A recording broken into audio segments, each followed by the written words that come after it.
We're here at the Oval for a Vitality T20 Masterclass with not only one of England's best, but one of international cricket's best, Jos Buttler.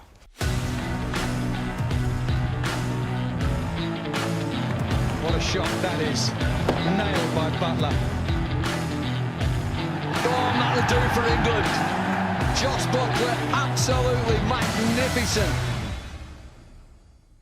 Okay, Jos, I'm going to give you some throwdowns just to help you warm up. But before we do that, I want you to talk us through your basic setup. Yeah, well, try and start with a pretty traditional grip. It's something, I'm quite right-handed person, so I can feel this hand get quite dominant. Sometimes when I pick the bat up, I can feel it just move round, and that's... So the V's, the old-fashioned V's. A little bit the other side of where, so if you put the bat down and picked it up properly, I'd probably be a little bit further round. Right. Mark Garraway tried to change me, so I'd almost start open, and then as I pick it up, I just couldn't stop doing it. So it's something I've just worked with. So that's my grip. I take middle as a guard, as a general. Yeah. Actually, is that 2020 Test cricket anything? To start with, yeah. I think something I've been trying to, or I try and do, is move around dependent on the game situation or type of bowler. But if I was facing right arm over first ball of the innings, I'd generally ask for middle, and that's where I'd start. But I've actually started to now go a lot deeper in my crease. So I'm trying to start here and then get back into this position. So my back foot probably gets to on around or just outside off stump. And then what I've found is I'm keeping a bit bigger base. When I've started here, sometimes throw my hands at it and this stays short. Whereas at least when I'm here, even if I don't move again, I'm actually in a position where not in a bad place to hit the ball still. Well, I always think your eyes are very level when you're looking down the crease at the bowler. Yeah, so as well, being right-sided as I am, I feel like I watch the ball with my right eye.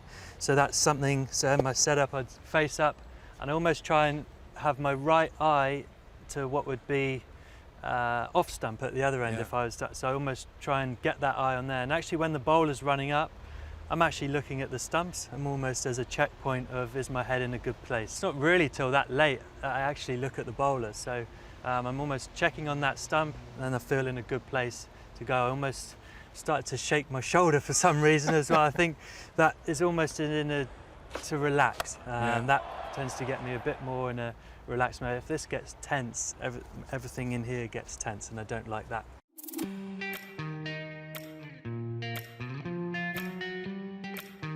The morning or afternoon of a game, what sort of practice do you want from throwdowns? Yeah, so the big thing about day of the game for me is about preparation. All my practice should have been done the day before, so I just come out and I just like to have a few underarms, go through just my shapes, just hit a few balls, and I just go through the same routine every time of some drives, some back foot punches, cuts and pulls. And so where do you want me, about here? Here? About there, and just some underarm half volleys.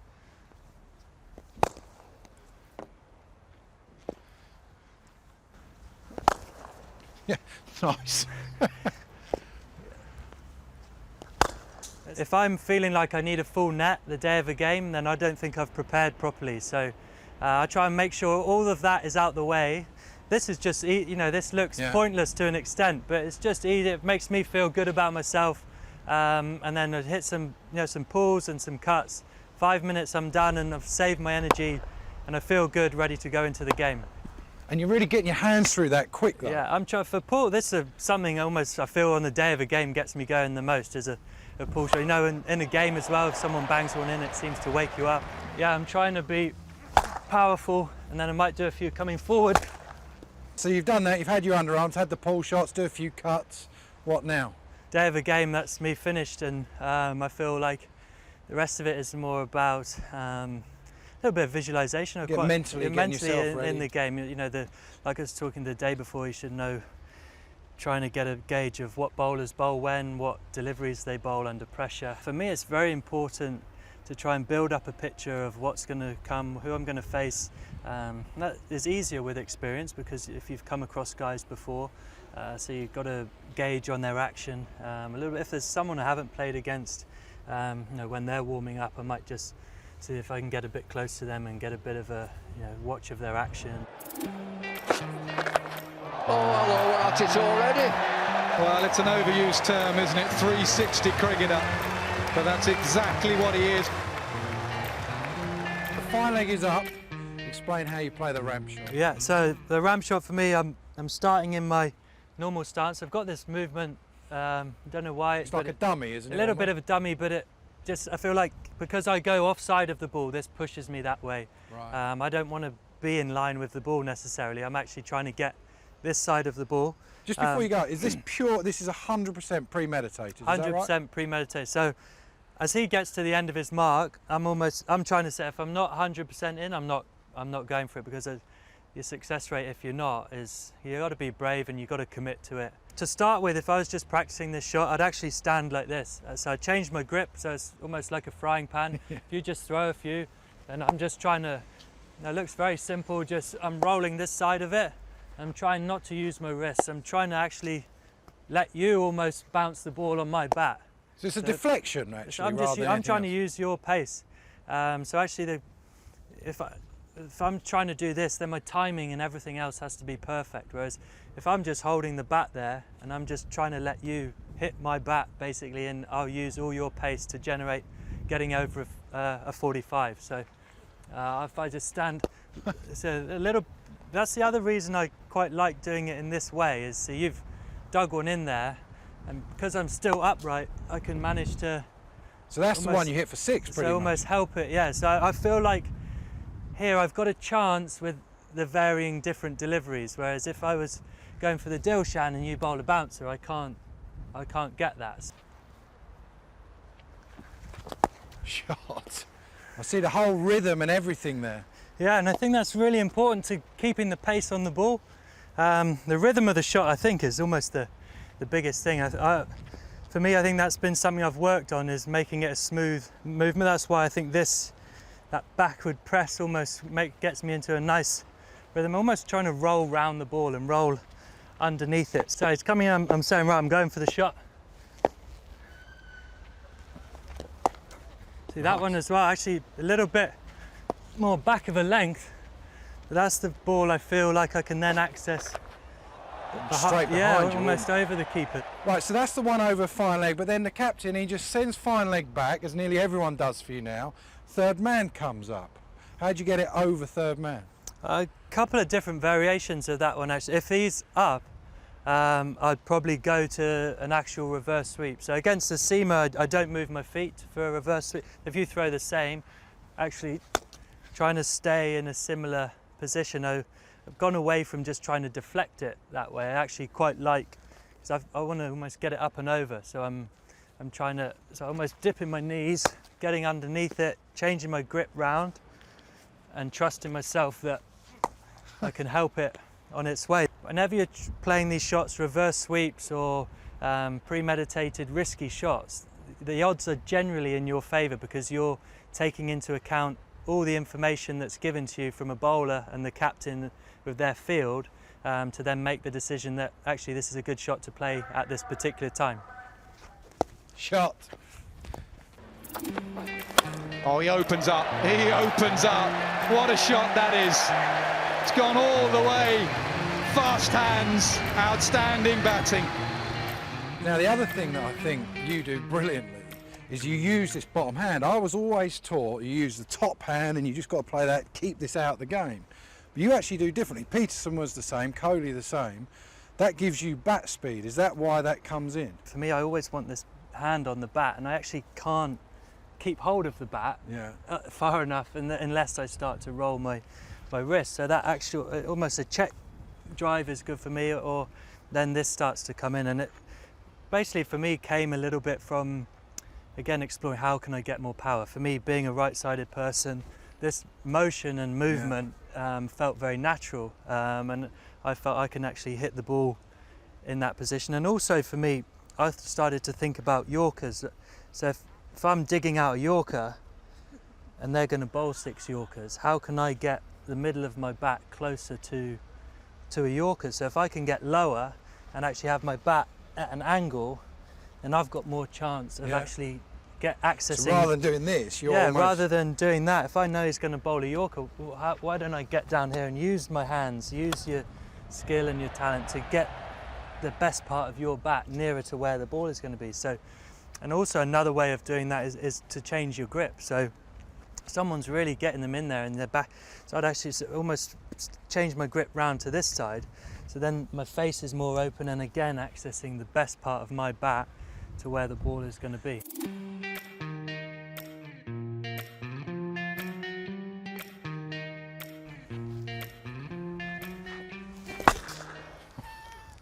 So that's exactly that shot then.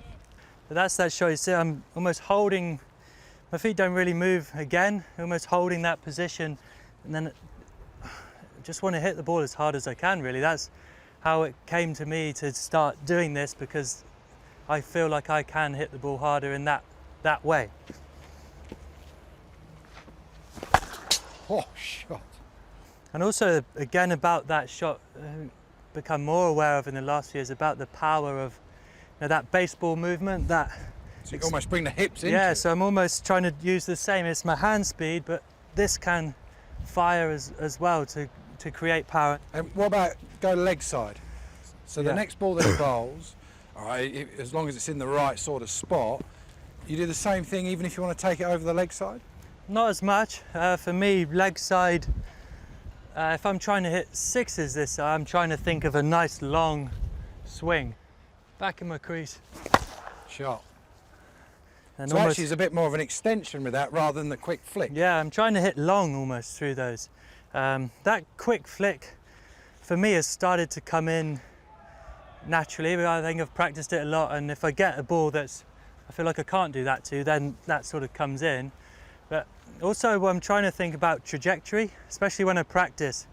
I try and think about long and flat as opposed to hitting the ball Right. up. So if I'm going back and I'm thinking up, to think about elevation, I'm almost staying back, which is a position I don't want to be in. So if I'm thinking about hitting long, I'm almost going through. I feel like I'm in a better position, more powerful position, and the trajectory is actually really important to gain maximum distance. Oh, that's gone long, long way. So you've been in the nets, you're all warmed up now. So the challenge is I'm going to set a field. It's the start of a T20 game. You've got a left armer at you yet again. And I just want to see how you go about planning an innings, all right? Yeah, no problem. Perfect. So if he comes now, we'll have a look. We've got a point, third man, keeper obviously. Fine leg is up, deep square is back. We've got a mid on, a mid off. I'm going to come in at extra. We've probably got a mid wicket as well. Oh, no run. Good start. Well done. First ball, you're just having a look all the time. Not all the time. Actually, first ball, a lot of the time, I actually walk down the wicket. I probably should have done it then. Sharp. Okay. So you took a couple of steps down. I saw you do that actually, I think at Bristol the other day. Why take a couple of steps down?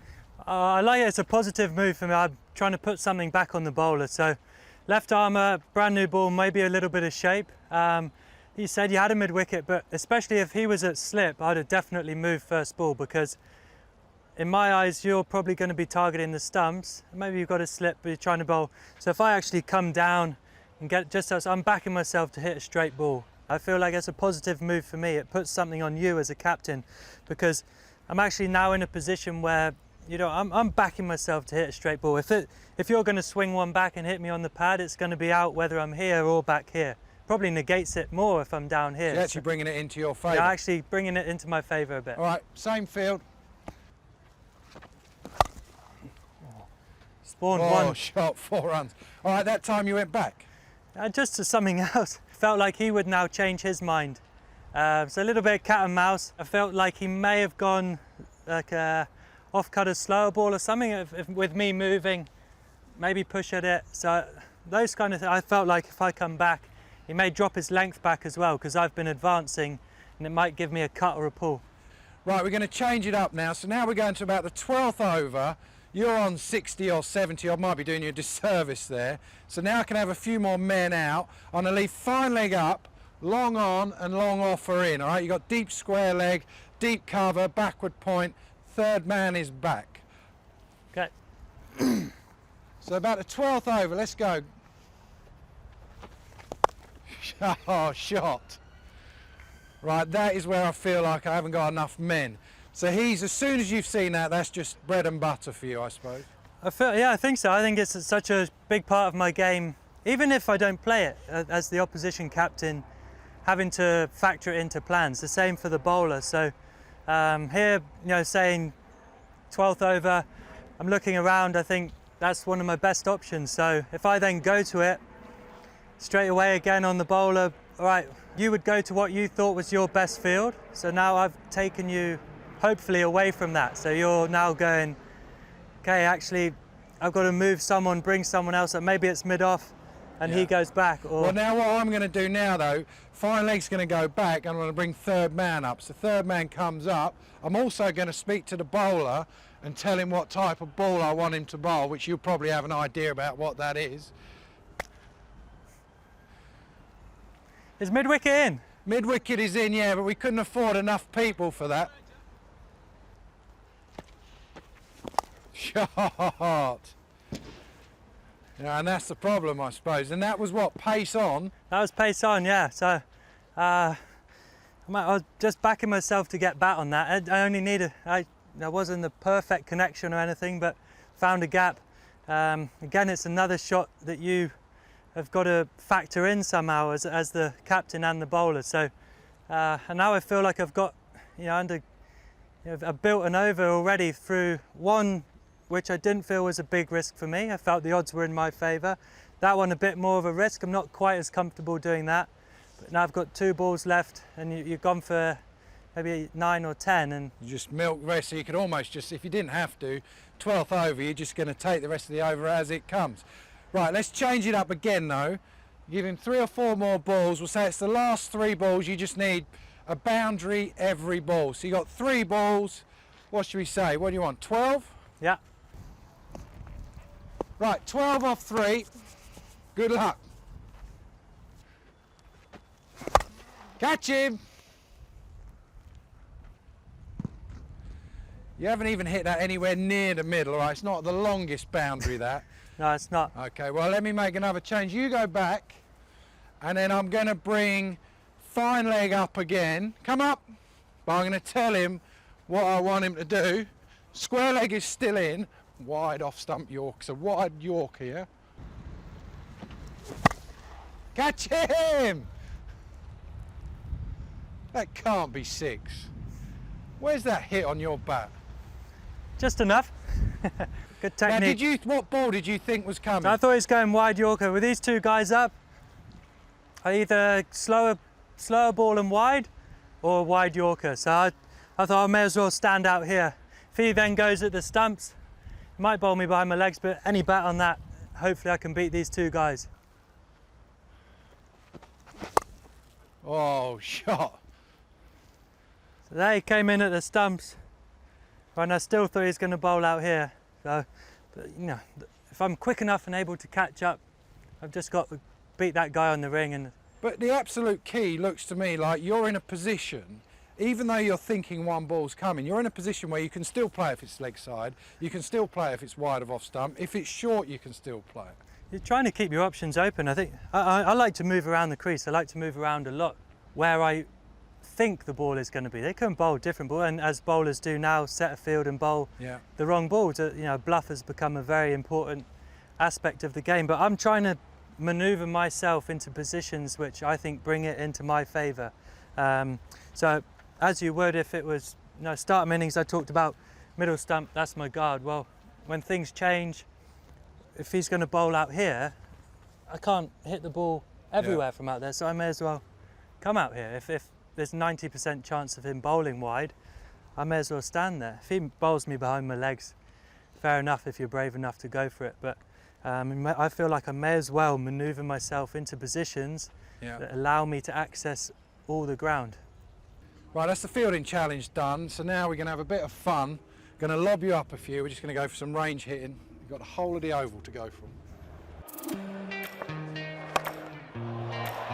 Got it. Another 6 for Buttler. This is immense, immense hitting.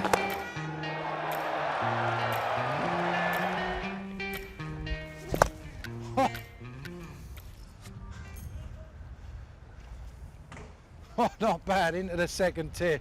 What is the key when you're hitting long like this? So off spin here, I'm looking to use my feet, get some momentum coming down, and then again, like I was talking a little bit earlier about this trajectory of thinking long and not up. So a little bit, sometimes I'm trying to create elevation with my hands. If I get too close to it, you almost need to help it up, but I'm trying to... Back? Yeah, I think not all the time necessarily. It doesn't have to be a long, not long and slow. I'm trying to, again, that impact zone where I'm trying to be really quick with my hands. Oh, shot. What about that one? That's better. I think this is one of the best practices you can ever do as well. If you get the chance to get out on the pitch, it actually gave so much confidence. If you're usually on the edge a bit, so it looks even better, but see the ball going into the stands and actually gaining a gauge of actually, when I nail it, it's going, well back. Even 80% is getting there. So when you go into the middle and you're feeling a little bit under pressure, I need a 6. Well, actually, yeah, if I get it, I've got one if I need it. That's the best. That's gone into their dressing room. That has gone through the only open door in the whole thing. That's glass all the way, and that has gone straight through the open door. Good line, that. That's like one of my approaches, Keezy. There's no way that's one of your approaches. That's far too straight. Oh, one through the offside. Watch out! Well, the advertiser will be happy. Jos, thanks so much for this Vitality T20 Masterclass. Pleasure. Thanks, mate. Well struck, mate.